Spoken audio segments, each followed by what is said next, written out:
franchise as big as Resident Evil, and I mean massive considering there are around 30 games and just over 10 films out there, it stands to reason that there are a ton of split opinions on different aspects of this iconic series. And just because I'm all about the drama, on today's episode of Nerd Space Games, I want to talk about my biggest Resident Evil hot takes.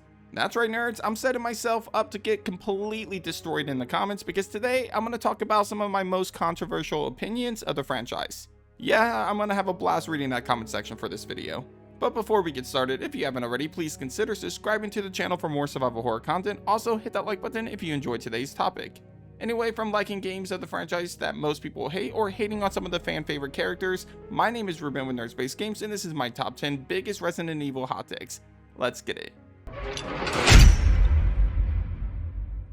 Number 10, Mr. X in Resident Evil 2 Remake is a better Stalker enemy than Nemesis in the original Resident Evil 3. There's no denying that Nemesis is essentially the granddaddy of Stalker enemies in horror games.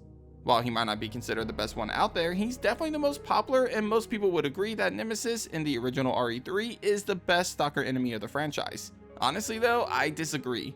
While Nemesis is definitely the second best Stalker enemy of the franchise in my book, I personally believe that he's completely outdone by Resident Evil 2 Remake's version of Mr. X. See, truth be told, Mr. X actually came before Nemesis. He was the main antagonist of Scenario B of the original Resident Evil 2. However, due to him being hidden behind the second campaign of the game that most people didn't play, and because he's not as intimidating as Nemesis in RE3, that version of Mr. X was basically forgotten. That is until 2019 when Resident Evil 2 Remake came out. Here we see Mr. X getting a massive upgrade. Unlike the original game, Mr. X now appeared in both playthroughs of the game for both Leon and Claire. On top of that, Mr. X was far more intimidating than he was in the original. While he still walked towards the player, Mr. X had a lot more speed on him than he did in the original game. Yet there was one thing about Mr. X in the remake that really pushed him above the original Nemesis. That is the fact that he actually felt unpredictable as a Stalker enemy really should feel. See, while Nemesis was constantly catching us off guard in the original RE3, the one thing that we could always count on with him is that most of the time he popped up, he was pretty much scripted to. Mr. X on the other hand felt more unpredictable. After his initial entrance in the RPD station, Mr. X just starts roaming around the RPD station looking for Leon and Claire. In fact, you could actually hear his footsteps around you as he gets closer to you. It's a very interesting mechanic that allowed Mr. X to feel like a lesser version of the Xenomorph in Alien Isolation. Because of his unpredictability, his intimidating presence, and of course, that badass music that plays when he finds you. X gon' give it to ya. Fuck, wait for you to get it. Yeah, not that one, but I'm sorry to say Mr. X in RE2 Remake is a better Stalker enemy than Nemesis is. Number 9, Welcome to Raccoon City is not a bad movie.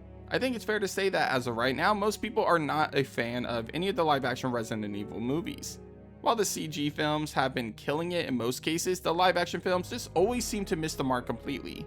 With that being said, not all of them are hated. The first 3 Anderson films are actually all decent, for example, and most people enjoyed at least one of those movies. But there's another live action Resident Evil movie that honestly gets a lot of heat despite it being an okay movie. That is the newest adaptation of Resident Evil, Welcome to Raccoon City. Now listen, I know this film isn't perfect. The low budget definitely shows in some of the CGI parts of the movie, some of the casting choices were not the greatest, and the movie definitely fucked up the lore a bit. With that being said, this film is still probably the most loyal to the source material that we got.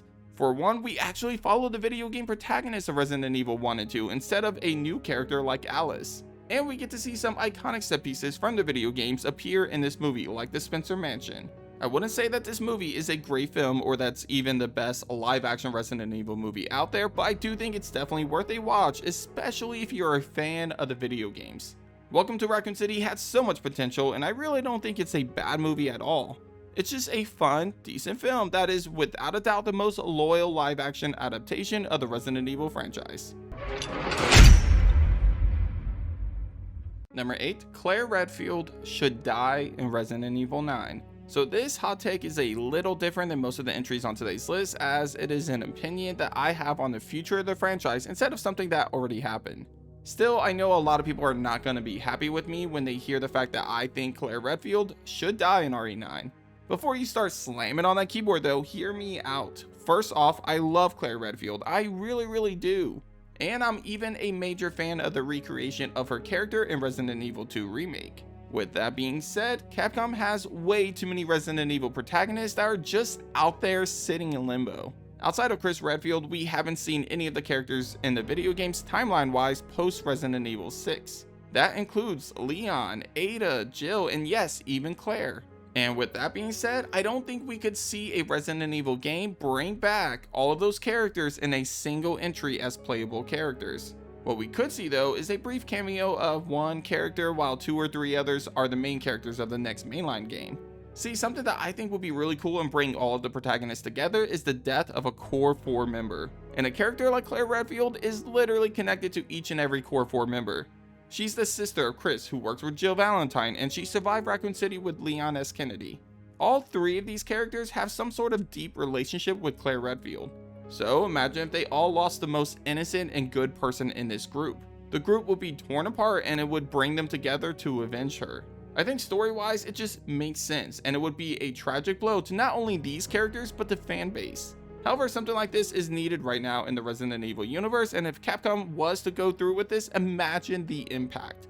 And trust me, I know how underutilized Claire's character already is and how pissed off a lot of you guys would be if she was killed off. But hey, that's why they call it a hot take, right?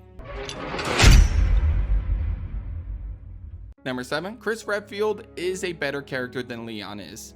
Yeah, I said it guys, Chris Redfield is indeed a better character than Leon S. Kennedy. And I know what you guys are gonna say, what is wrong with me, attacking Capcom's golden boy like that? But I'm sorry guys, I'm just a major fan of Chris Redfield. And don't get me wrong, Leon is a great character, he's an absolute badass. But in comparison to Chris, he's got nothing on him. For one, Chris has just gone through anything and everything in the franchise. From being the naive cop that we see in the original game to being at his lowest point in Resident Evil 6, Chris Redfield has literally been through hell, and he just continues to fight the war against BOWs on the front lines. And let's not forget that even Capcom considers Chris Redfield as the main character of the franchise. Leon might be Capcom's golden boy, but Chris is the star of the show, and he's my personal favorite video game character of all time. So yeah, Chris is a better character, all the way down to his boulder punching goodness. Number 6, Resident Evil 1 should be the next remake. Okay, so I know that right now most of the leaks and rumors are pointing towards RE0 and Code Veronica remake currently being in development, but here's the thing, I don't think either of those games should be the next remake. Personally, I think the next game that needs to be remade is the original Nightmare itself. Okay, so let's address the elephant in the room. Yes, I understand that Resident Evil already got a remake in 2002, and it's arguably the best remake of the franchise. With that being said, it's been 20 years since that remake came out, and I think we are kind of due for another one, this time in the form of a modern remake. There's a whole new generation of gamers nowadays itching to play the original story today, but are just not a fan of the fixed camera angles. With the Resident Evil 1 Remake 2.0, we can get them involved with the original Nightmare today. On top of that, there's so much good that can come from remaking Resident Evil 1. For one, you have the fact that we can finally see a canon ending get introduced to the game. Plus, with the ground being set for Wesker vs. Chris and RE5 Remake, we can revisit their history by remaking each of the games that feature them. Resident Evil 1, then Code Veronica, and then Resident Evil 5 Remake. And let's not forget how badass the Spencer Mansion would look on the REX engine today. Number 5, Mother Miranda is actually a great Resident Evil villain. So RE Village is not even close to being my favorite entry of the franchise. I have a lot of issues with it, most of which deal with the fact that it just pulls too far away from the horror roots that the franchise was built on. With that being said, one thing that I really enjoyed about Village was the main villain of the game, Mother Miranda. Surprisingly though, a lot of people actually disliked her as a villain and felt that most of her backstory was forced and that she was easily forgettable. Me personally though, she's one of the better villains of the franchise, and I believe that she deserves a little more love. For one, Mother Miranda is a major villain that connects to other stories within the RE franchise. She was a mentor to the Oswald E. Spencer, which ultimately led to Spencer creating Umbrella and conducting research that led to all of the events that we've seen throughout the franchise. Mother Miranda is also connected to Evelyn from Resident Evil 7 as she worked with the Connections, the company that created Evelyn. From a story point of view, Mother Miranda connects to key moments throughout the RE franchise, which made her a very interesting character on her own. Then looking back into her backstory, we see a grieving mother who would do anything and everything to resurrect her daughter, even if it meant mass genocide. While she clearly goes about it the wrong way and does some pretty fucked up shit in pursuit of reviving her daughter Eva, you can't help but feel for her at least a little bit. Then when you add in her unique abilities and the fact that she managed to get a whole village to worship her, Mother Miranda is without a doubt one of the best villains of the franchise, and I feel like she deserves more love than she actually gets. Number 4, Resident Evil 4 Remake is better than the original. The original RE4 is one of the most popular games of all time, and there are a lot of people that would argue that it's the best game of the franchise. Personally though, I didn't like the direction that game took in terms of the action-focused gameplay over the traditional horror-focused gameplay that we saw in previous entries. Still, RE4 is still a great game, and I find myself going back to it and replaying it from time to time. With that being said, the 2023 remake of the game is a better version of that game in my opinion. Now listen, I'm not saying that the remake is better in every single way. Some of the casting choices and changes to the lore, for example, are things that I don't agree with. But overall, most things have been improved in the remake to the point where it feels more exciting to play through that than the original game. Most of the differences that really make me enjoy the remake over the original comes from the changes in gameplay. The lack of QTEs compared to the original is one positive thing that I definitely appreciated, and the ability to move while aiming was definitely a game changer. Ashley was a bit less annoying to deal with now that she didn't have a health bar to work with. Sure, I still killed her a few times and she got captured by the enemies every so often, but in comparison to the original, it was far easier to keep Ashley alive. Speaking of Ashley, most of the characters felt more interesting and likable than they did in the original game. Ashley was less annoying and actually enjoyable this time around. Lewis had a more complicated backstory that connected him to Umbrella, and Wesker became more involved in the story than before, especially in the Separate Ways DLC. Still, nothing compares to my favorite new feature, knife combat.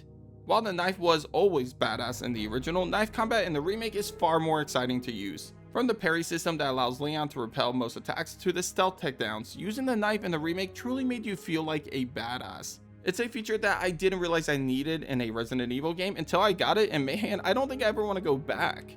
Overall, while the original game was fantastic, the remake found ways to improve on that and become the definitive way to play through the story of Resident Evil 4. Number 3, I don't love Ada Wong. Okay, I need to start this off by saying that I don't hate Ada. Actually, I like her to a certain extent. With that being said, I don't think I love her as much as most people do. Let me put it this way, if I were to rank my favorite characters in the Resident Evil franchise right now, I would probably put Ada Wong as like number 8, maybe even number 9, which just barely puts her into my top 10. I think the problem with Ada's character for me is that she's just so inconsistent. And perhaps that's the appeal of her character. But let me break down her character arc throughout the franchise. In the original timeline, we see Ada Wong as a mercenary who's willing to take advantage of people in order to complete her mission. This includes dating an Umbrella scientist and even taking advantage of our favorite rookie cop. Of course, she does appear to actually fall in love with Leon, but that's besides the point. Then in Resident Evil 4, we see some of the same traits, but to a lesser extent. She's still willing to use people to achieve her goals, but she's also trying to do the right thing by helping both Leon and Ashley escape safely. Still, she ultimately steals the sample from Leon and delivers it to her client, her real client, not Albert Wesker. Fast forward to RE6 and we see her mostly focusing on clearing her name while also stopping Simmons. Then we take a look at the remake timeline.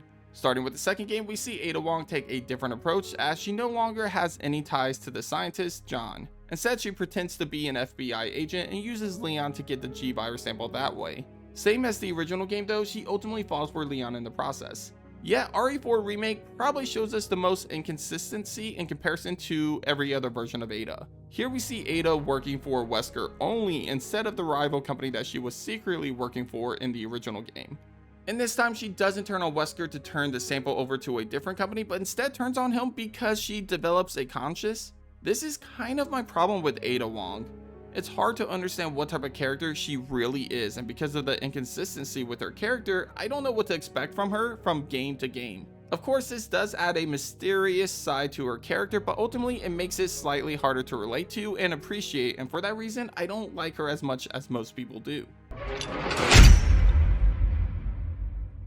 Number 2, I hate co-op campaigns in mainline RE games. I'm not saying that we shouldn't have multiplayer co-op in Resident Evil. I'm totally fine with spin-off games having co-op, like an Outbreak spiritual successor. That would be pretty amazing. Keeping the Revelation spin-off games as co-op sounds good to me as well. It's when we start diving into the mainline entries that I'm a little more hesitant about it. For a few reasons actually, the biggest one being the fact that it ruins atmospheric horror. Whenever you turn a horror game into a co-op experience, it's really hard to capture that terrifying atmospheric horror vibe that survival horror games are known for. It's because you're no longer getting that feeling of being alone thanks to having a partner to help you along the way. And sure, you can play the game on single player to get away from that issue, but it's still not the same, as that brings me to another issue. Whenever a Resident Evil game or any survival horror game is made with multiplayer in mind, it ultimately just has a completely different vibe. I guess the perfect example I can think of is Resident Evil 4 to Resident Evil 5. While both games definitely lean more towards action horror than their predecessors, Resident Evil 4 definitely felt like it had a lot more horror elements, whereas RE5 just felt straight up like action all the way. Same thing could be said about RE6. Taking a survival horror game and making it co-op just doesn't feel like a survival horror game anymore. So with that being said, I want the mainline entries of RE to remain survival horror. Take Revelation games, take the spin-off entries, and go with the co-op direction over there. Don't make the mainline entries co-op though, it ruins the survival horror vibe for me, and that's just one of the most important parts of the Resident Evil franchise.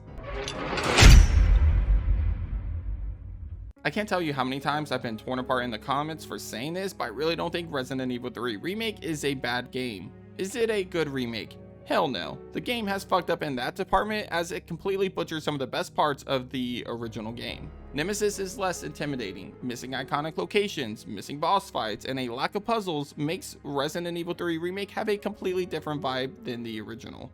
With that being said, it's still a lot of fun to play.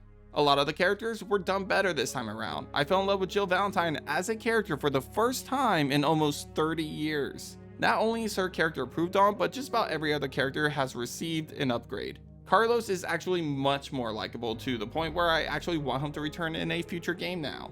That's something that I never would have said before playing Resident Evil 3 Remake. Add that to a very smooth dodge mechanic and the chance to explore Raccoon City on the RE engine, and you have a really fun game. Do I wish the game did a better job at adapting more things from the original? Absolutely. But do I still find myself having a kick-ass time every single time that I play through Resident Evil 3 Remake? Yeah, I really do. Sadly, people are just very hard on this game because of the potential that this remake had, but it's at least an enjoyable experience on its own. Alright, cue the hate comments down below, let's do it. But that does it for this episode of Nerd Space Games. Hit up the comments and let me know what you think of my Resident Evil hot takes. Do you agree with any of them? Also, hit up the comments and let me know what your biggest Resident Evil hot take is. Just be nice in the comments to each other. We are all entitled to our own opinions, and if you really need to attack anybody, attack me. I can handle it. Anyway, if you haven't already, be sure to subscribe to my channel for more survival horror content. Also, leave a like on today's video if you enjoyed today's topic. But thanks for watching, and as always, I'll catch you guys on the next episode of Nerd Space Games. Take care.